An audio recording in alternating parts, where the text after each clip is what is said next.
It's the Eagle Community Television Forum with your host, Gary Shorman.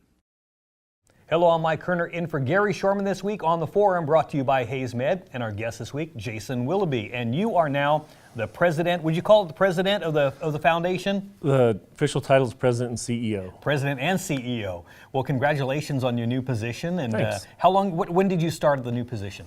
July 1st started. July 1st. But you've actually been with the foundation for a while, haven't you? I have. I started Oktoberfest will be four years. Wow. Now, you remember Oktoberfest because you were actually a student at Fort Hays State University, and that's kind of what I want to do the first part of the show. We're going to talk to you a little bit about where you grew up and where you went to school, which was Fort Hays State University, but maybe where you went to high school and stuff like that, and why did you decide to go to Fort Hays? So let's start in real quick. Where did you grow up? Decatur County, Kansas, so 7 miles south of Oberlin. On a farm, family farm boy, youngest of 7 kids. So Fort Hays. All the White Rock roads. Yep, Fort Hays was the big city for us. Oh, it was, okay. So when you decided on going to school, going to Fort Hays, were there other schools you looked at too? I didn't. I wanted to stay close to home, close to the farm. Didn't end up going home to farm, but that was my passion when I got here. And thanks to Kurt Brungart and Leadership Studies Department, my passions changed, and I actually took my education into an internship and an internship into a career. And I give Kurt a lot of credit for getting me there. You know, I do a show, which is a halftime show at Fort Hays State University football games, and I talk to a lot of alums, and it's a show that I started last year, and I want to feature alums and find out why they come to Fort Hays State University and where they grew up, and that's kind of what I'm doing with you here, and who inspired them while they were at Fort Hays, and you say Kurt was, and Kurt's been there for a while, and you know, he started that whole leadership program from pretty well nothing, and so it's come a long way. I remember mid-90s, Kurt Brungart, Chris Crawford really leading that department. We even had a book that they wrote that we used in class at one point, so definitely the fathers of the program. And it has come a long way. You looking back on where it was then and where it is now, it's light years away. It is. Jill Arnsdorf leads that department now, and she's done an incredible job of taking that torch and carrying it forward. So a lot of great graduates from that program. When you were at Fort Hays, what kind of things do you remember doing as a student? I mean, going to some of the games. You remember some of the games out there, basketball and football games, going to those? I was a SIG-EP, so shooting the cannon off every Saturday at football games was a big tradition. I was here in '96 when the boys basketball team was undefeated, and I have great memories of the RMAC tournament and the national championship run. And that was a really exciting time to be here. Did you ever get a chance to go to any of those games? RMAC tournament games, but none of the championship games we watched on CBS, which only time I've ever seen Fort Hays play on CBS. It's a great memory. Other memories you have from Fort Hays? Any extracurricular activities you remember? Things around town that maybe you did with your friends and stuff like that that were kind of neat to, I guess, bond with them. You know, I remember Oktoberfest and all the student booths and getting up, very early in the morning to start cooking bratwursts and cooking a couple thousand bratwursts to sell at the park.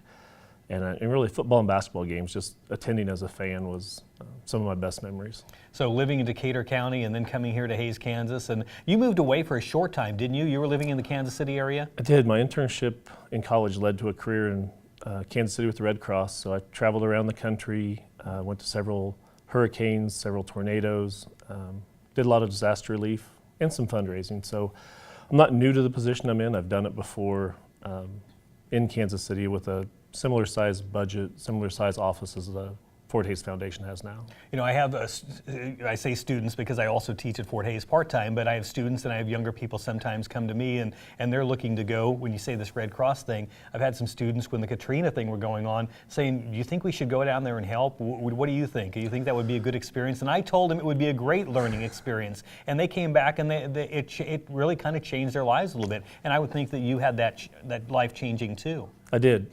First year I was at the Red Cross, 9/11 happened. The Red Cross was very involved in that response. And then life-changing, I was at Hurricane Katrina and I saw the very best of people in the very worst situations possible. And if you work in an environment like that, you can't help but be inspired every day. So I'd suggest everyone out there should go donate blood or volunteer for the Red Cross. I think seeing things like that change people's lives, and I think more people need to see that up close, exactly like you did, because I think it will change their lives. And I think it's great too. There's a lot of Fort Hays students that do go out and they get a chance to do things like that and help people out and see those things up close. So it's kind of nice that they had a chance to see it. You had a chance to see that too. Yeah, I tell every student, take an internship, take 2 internships. It's the best way to get outside of your comfort zone and really learn what your passion is, what you want to do when you graduate. Well, we learned now a little bit about you. What we're going to do is going to take a break now. Second half of the show, we're going to come back and we're going to learn a little bit more about the foundation and what the foundation's all about, because I'm sure a lot of people out there have heard it, but there are so many things and so many ways for people to help out the foundation, and we'll get to that the second part of the show, okay? Sounds great. All right, Jason Williby is our guest today, and this is the ECTV Forum. I'm Mike Kerner. Back with the show in just a minute after this from Hays Med. Hays Med is your first and best choice for healthcare. They're the only facility providing tertiary level services in this region. With more than 70 physicians and 26 specialties ranging from heart, orthopedic, spine care, cancer, obstetrics and gynecology, wound care, rehabilitation and surgery, including the Da Vinci robotic surgery, Hays Med is your comprehensive health provider for people throughout Western Kansas. Hays Med, helping people be healthy. The most exciting yards in football. It's NFL Red Zone from NFL Network. Get every touchdown from every game, every Sunday afternoon. And football doesn't stop on NFL Network. It goes all week. We're covering it like crazy. Get NFL Red Zone from NFL Network today. Add NFL Red Zone so you can watch all the game-defining yards in football. Call us at 877-61-EAGLE today.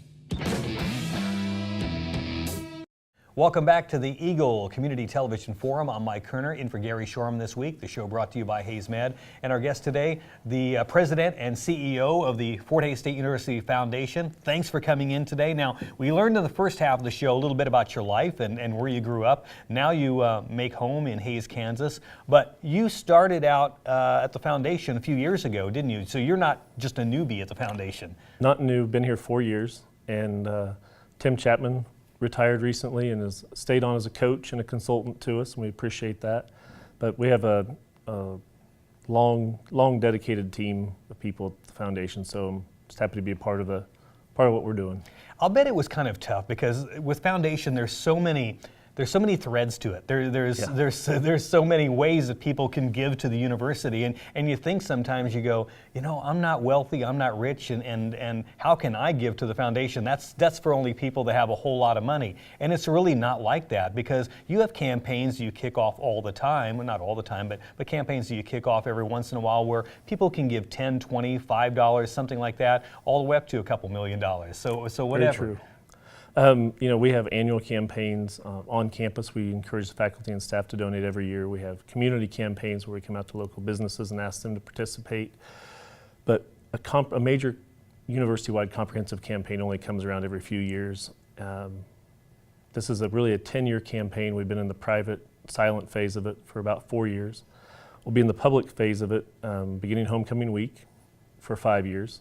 With a very large goal. I can't announce that goal yet, but I can tell you the number one priority will always be scholarships for us. We continue to see less and less money coming to Fort Hays from the state of Kansas. And not to be political, that is what it is, and we accept that. But we don't want tuition dollars to outpace scholarship dollars, and we don't want to be in a situation where somebody feels like they can't afford to come to college. So anything we can do through private donations that enhance our faculty, enhance the beauty of our campus with buildings, and most importantly, make college affordable so that students can come here and make us a better country, a better state, a stronger community. Now, there's probably a lot of students or maybe parents out there that are watching and they're thinking, that scholarship thing sounds pretty good, but who will be getting those scholarships? Will it be athletes? Will it be people in, let's say, biology, or let's say informatics, or English, or where will the scholarships go? All of the above. Last year, private dollars supported $1.8 million in scholarships at Fort Hays State. Now, people call those foundation dollars. That's not our dollars. It's gifts that people have given to Fort Hays, either through endowed accounts or private gifts, gifts of oil or land, that we've channeled into scholarship money, and we're really proud of that. Tuition's going to go up. we can't stop that. But what we can do is help make college affordable by providing tuition assistance to students. And that's everything from athletes to informatics to English and biology. And I hope that it touches every department on campus. You know, a lot of people think out there, what kind of dollars can I give? I mean, even if you have something small, I think that you can give it, because your foundation invests that money, and with a lot of money in those investments, of course, we accrue interest, don't we, out of that? Absolutely. The foundation's net worth is almost $70 million. And that's 70 years of work put into that. And a lot of those are endowed dollars. Some of those are annual dollars. We have a graduate who's been out almost a year, who's in the Marines, and he's giving back to Fort Hays through payroll deduction from Uncle Sam. We have teachers and faculty and staff at Fort Hays that give back every day through payroll deduction. We have community members that send in a check every December to help fund scholarships. So most scholarships and most gifts to Fort Hays are actually less than $500. Now, we have press conferences for bigger gifts, but 19,000 gifts were made to Fort Hays State University Foundation last year. And I just think that's amazing. The bulk of our support comes from people in Ellis County. Now, how do they go about and give those gifts? Do they give them through, I know you said payroll deductions, but maybe they're self-employed or something like that. Do they give you a call? Do they go to your website and find out more? Hopefully. We hope people go to our website. We hope they give us a call, but we actually have a program where 8 students, most nights during the fall semester and a lot of nights during the spring semester, are in our building, and they're calling graduates and they're calling friends of the university, and they're saying, can I update your contact information? Did you know that XYZ is happening at homecoming? And would you like to make a gift to the same thing you gave to last year? Or would you like to meet the school's greatest need, which is scholarships? So this big thing that you're going to announce this weekend is going to be huge, and it's a long-term kind of a growing, I guess, gift. Yes, 5-year campaign that'll be public. It'll be, President Martin, I'll quote her, has called it the largest, most aggressive campaign in school history.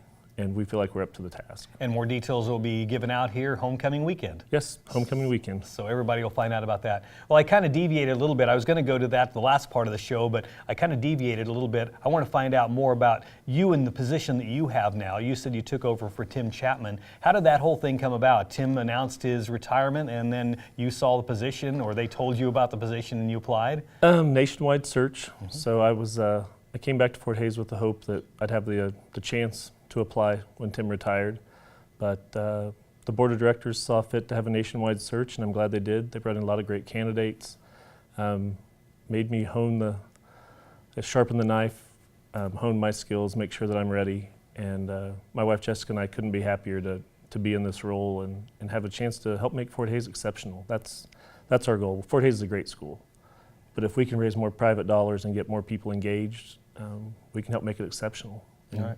That's our goal. Well, that's the goal, and if you would like to give or you'd like to find out more about it, they've got a website. Just go to the Fort Hays State University Foundation website. Your mug's even up there too, everybody. So they can contact about anybody in your staff, and the staff is great up there at the foundation. So you do have a great staff that works for you. Amazing team.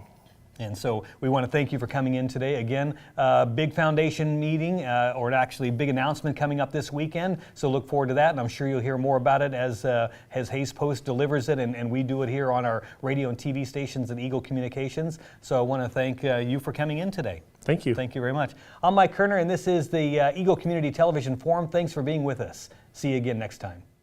It's a beautiful day in our super high-speed internet great customer service neighborhood. Like you, this is where we live. In fact, our company is employee-owned, so it's our goal to improve the quality of life for everyone in our community by delivering faster, more reliable internet, clearer, more feature-laden phone service, quality TV channels, all with the level of customer service you'd expect from people who are your neighbors. Eagle Communications, our community connected.